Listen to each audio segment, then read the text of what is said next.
Hi friends, Vinod ಮಾತಾಡ್ತಾ ಇದ್ದೀನಿ. ನೋಡಿ, ಇದು ಒಂದು ಹೊಸ ಬನ್ಸಾಯಿ ಗಿಡ ಜೊತೆ ಬಂದಿದ್ದೀನಿ.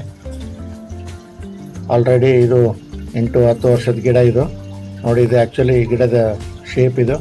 ಗಿಡದ ಬಗ್ಗೆ ಎಕ್ಸ್ಪ್ಲೈನ್ ಮಾಡ್ತೀನಿ. ನೋಡಿ, ಯಾರೆಲ್ಲ ನನ್ನ ಚಾನಲ್ ಸಬ್ಸ್ಕ್ರೈಬ್ ಮಾಡಿ. ಇನ್ನೂ ತುಂಬ ವೀಡಿಯೋಗಳು ಬರಲಿಕ್ಕಿದೆ. ನೋಡಿ, ಇದು ಒಂದು ಕಾಡು ಗಿಡ. ಇದು ಕಾಡು ಮರ. ಎಲ್ಲಂದ್ರೆ ಅಲ್ಲಿ ಬರ್ತದೆ, ಮರದ ಮೇಲೆ ಬೆಳೀತದೆ, ಇಲ್ಲ ಗೋಡೆ ಮೇಲೆ ಬೆಳಿಬೋದು, ಇಲ್ಲ ಕಲ್ಲು ಮೇಲೆ ಬೆಳಿಬೋದು. ಆ ರೀತಿ ಒಂದು ಗಿಡ ಇದು.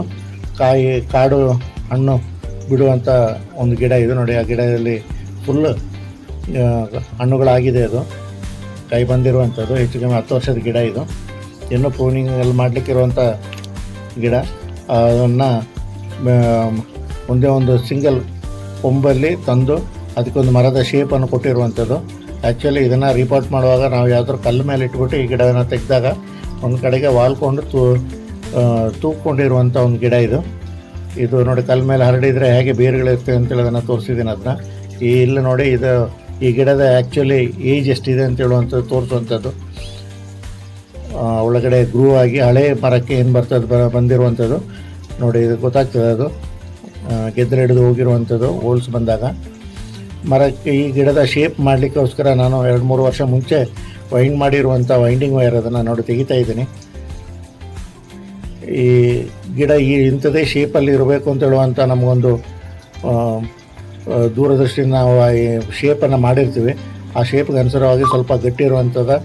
ಈ ಏನು ವೈರಿಂಗ್ ಮಾಡುವಾಗ ಸ್ಟೇ ವೈರ್ಗೆ ತಗೊಳ್ತಾರೆ, ಆ ವೈರ್ನ ಅಷ್ಟು ಗಟ್ಟಿ ಇರುವಂಥ ವೈರ್ನಲ್ಲಿ ನಾವು ಟ್ವಿಸ್ಟ್ ಮಾಡಿ ಆ ಕೊಂಬುಗಳು ಹೇಗೆ ಬೇಕು ಹಾಗೆ ನಿಲ್ಲಿಸಿರ್ತೀವಿ.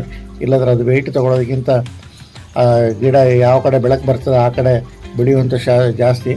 ನಾವು ತಿಳ್ಕೊಂಡ ರೀತಿಯಲ್ಲಿ ಅದು ಶೇಪಾಗಿ ಸಿಗೋಲ್ಲ. ಅದಕ್ಕೋಸ್ಕರ ನಾವು ಗಟ್ಟಿ ಇರುವ ವೈಂಡಿಂಗ್ ವೈರಲ್ಲಿ ನಾವು ಅದನ್ನು ಇದು ಮಾಡಿರ್ತೀವಿ. ತೆಗ್ತಿದ್ದೀನಿ ನೋಡಿ, ಅದು ಫುಲ್ಲಾಗಿ.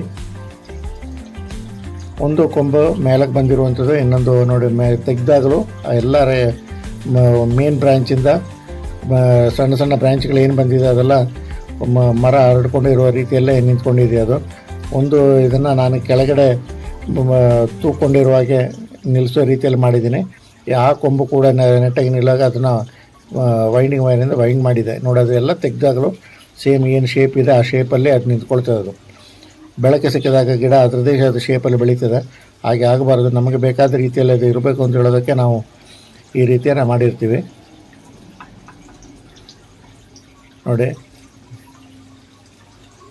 ನಾವು ವೈಂಡಿಂಗ್ ವೈರಲ್ಲಿ ಏನು ಟ್ವಿಸ್ಟ್ ಮಾಡಿರ್ತೀವಿ ಆ ಟ್ವಿಸ್ಟ್ ಮಾಡಿದ ಶೇಪ್ಗಳೆಲ್ಲ ಆ ಮೇನ್ ಕೊಂಬುಗಳಲ್ಲಿ ಗಂಟು ಕಾಣಲಿಕ್ಕೆ ಸಿಗುವಂಥದ್ದು. ಇದು ಸಣ್ಣ ಇದರಲ್ಲಿ ವೈಂಡಿಂಗ್ ವೈರ್ ಇದೆ, ಕಾಣಿಸ್ತಾ ಇಲ್ಲ ಅಷ್ಟೇ. ಇದು ಇಂಥದ್ದೇ ಶೇಪ್ ಬೇಕು. ನಾವು ಏನು ಮನಸ್ಸಲ್ಲಿ ಕಂಡಿರ್ತೀವಿ ಅದನ್ನು ಆ ಗಿಡದ ಮೇಲೆ ಪ್ರೆಸೆಂಟ್ ಮಾಡ್ತೀವಿ. ಅದು ನೋಡಿ, ಇದರಲ್ಲಿ ಇನ್ನೂ ಸ್ವಲ್ಪ ಕೆಳಗೆ ಬಂದಾಗ ಅದು ಇನ್ನೂ ತುಂಬ ಲುಕ್ ಬರ್ತದೆ.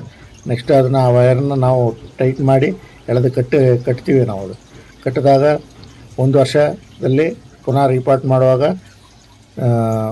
ತುಂಬ ಶೇಪಾಗಿ ಬರ್ತದೆ. ನೋಡಿ, ಅದನ್ನು ಟೈಟ್ ಮಾಡ್ತಾಯಿದ್ದೀನಿ ನಾನು. ಟೈಟ್ ಮಾಡಿ ಕಟ್ಟಿ ಇಡ್ತೀನಿ, ಅದು ಹೋಗಬಾರ್ದು ಅಂತ ಹೇಳೋದಕ್ಕೆ. ಇಲ್ಲಾಂದರೆ ಅದಕ್ಕೆ ಇಷ್ಟ ಇದ್ದ ರೀತಿಯಲ್ಲಿ ಅದು ಗಿಡ ಬೆಳೀತದೆ. ಅದು ಇದನ್ನು ನೀವು ಎಲ್ಲಿ ಬೇಕಾದ್ರೂ ಹೊರಗಡೆ ತುಂಬ ಸನ್ಲೈಟ್ ಇರೋ ಜಾಗದಲ್ಲೇನು ಬಿಸಿಲಲ್ಲೂ ಬೇಕಾದ್ರೆ ಈ ಗಿಡವನ್ನು ಇಡ್ಬೋದು, ಏನಾಗಲ್ಲ. ನೀರು ಕೊಟ್ಟರೆ ಸಾಕು. ಇಲ್ಲ ನೀವು ಪೋರ್ಟಿಗೋದಂಥ ಜಾಗದಲ್ಲಿ ಎಲ್ಲಿ ಬೇಕಾದ್ರೆ ಇಡ್ಬೋದು. ಪಾಟನ್ನು ಮಾತ್ರ ಇದು ಚೇಂಜ್ ಮಾಡಬೇಕು. ನಮಗೆ ಬೇಕಾಗಿ ಸಿರಾಮಿಕ್ ಪಾಟಲ್ಲಿ ಇಟ್ಟಾಗ ಇದು ನೋಡಲಿಕ್ಕೆ ತುಂಬ ಚೆನ್ನಾಗಿ ಕಾಣಿಸುವಂಥದ್ದು. ನೋಡಿ, ಈ ಗಿಡದ ಆ್ಯಕ್ಚುಲಿ ಶೇಪ್ ಇದು ಒಂದು ಸೈಡಿಂದ. ಅದ್ರ ಮರ ಥರ ತೂಕೊಂಡಿರುವಾಗ ನಾವು ಹೊರಗಡೆ ಮುಂದುಗಡೆ ನೋಡಿದಾಗ ಮರದ ಒಂದು ಕಡೆ ಫುಲ್ ಯಾವುದು ಬೆಳಕೆ ಇರೋ ಜಾಗದಿಂದ ನಾವು ನೋಡಿದಾಗ ಈ ರೀತಿ ಫುಲ್ ಬುಷ್ ಆಗಿರ್ತದೆ. ಅದ್ರ ಶೇಪ್ ಕಾಣಲ್ಲ. ಸೈಡ್ ತಿರುಗಿಸಿದಾಗ ಆ ಗಿಡದ ಫುಲ್ ಶೇಪನ್ನು ಕಾಣಿಸ್ತದೆ. ಅದು ಇದು ನಾನೀಗ ಜಸ್ಟ್ ಈಗ ಹೊರಗಡೆ ಇಟ್ಟಿರೋ ಅಲ್ಲಿಂದ ತೆಗ್ದಿದ್ದು ಮಾಡಿರುವಂಥದ್ದು. ನೋಡಿ, ಈ ಕೊಂಬ ಮೇಲೆ ಬಸವನ ಹುಳ ಹಾಗೇ ಇದೆ. ನೋಡಿ, ತೋರಿಸ್ತೀನಿ. ನಾನು ಈಗಷ್ಟೇ ನೋಡಿದೆ. ನ್ಯಾಚುರಲಾಗಿ ನಾವು ಇದ್ರ ಮೇಲೆ ಏನು ಆಲ್ಟ್ರ್ ಮಾಡಲಿಕ್ಕೆ ಹೋಗಲ್ಲ. ನೋಡಿ, ಬಸವನ ಹುಳ ನೋಡಿ ಅಲ್ಲಿ ಕಾಣಿಸ್ತಾ ಇದೆ. ನೋಡಿ, ಇದು ಆ ಕಡೆ ಈ ಕಡೆ ಮೂವ್ ಆಗ್ತಾಯಿದೆ. ನೋಡಿ, ಈ ವಿಡಿಯೋ ನಿಮಗೆ ಇಷ್ಟ ಆಗಿರ್ಬೋದು ಅಂತ ತಿಳಿತೀನಿ. ಇನ್ನೂ ಸುಮಾರಷ್ಟಿಂಥ ವೀಡಿಯೋಗಳಿದೆ ನನ್ನ ಚಾನಲ್ ವಿನೋದ್ಪುರ್. ನೋಡಿ, ಬಸವನಹುಳ ನೋಡಿ, ಇದು ವಿನೋದ್ಪುರ್. ಎಲ್ಲರೂ ಲೈಕ್ ಮಾಡಿ, ಶೇರ್ ಮಾಡಿ ಮತ್ತು ಸಬ್ಸ್ಕ್ರೈಬ್ ಮಾಡಿ.